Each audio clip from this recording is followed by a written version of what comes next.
السلام علیکم محترم دوستانو، په دې هیله چې ټول به راته روغ جوړ اوسئ. په نننۍ ویډیو کې زه تاسو ته ښایم چې څنګه موږ کولی شو چې زموږ فیسبوک او مسنجر خلاص وي، خو لیکن زموږ د فیسبوک یا هم د مسنجر ملګرو ته زموږ آی ډي بنده ښکاره کړي، یعنې دا افلاین کولو طریقه زه تاسو ته ښایم.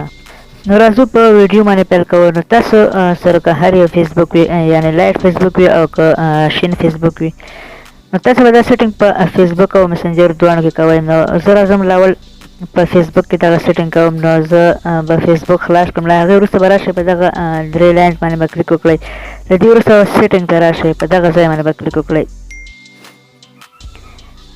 کله مو چې په سیټینګ باندې کلیک کړو نو را به شئ لاندې، نو دغه ځای ته به راشئ، په دغه ځای باندې به کلیک وکړئ. کله مو چې په دې ځای کلیک کړو نو دغه به اوس تاسو ته آن وي، نو دا به تاسو ته آن وي یعنې خلاص به وي. نو په دې باندې به کلیک وکړئ، دا به بند کړئ. نو په دې علامه به کلیک وکړئ.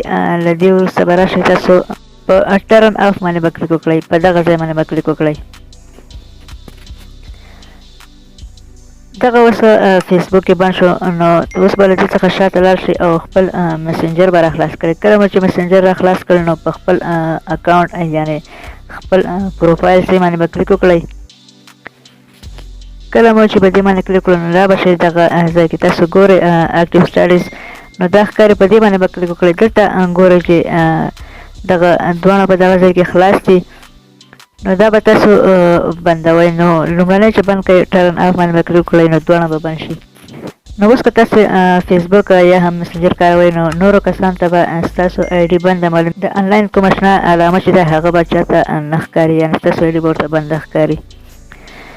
دا په فیسبوک او مسنجر کې د خپلې آی ډي یا هم د مسنجر افلاین کولو طریقه.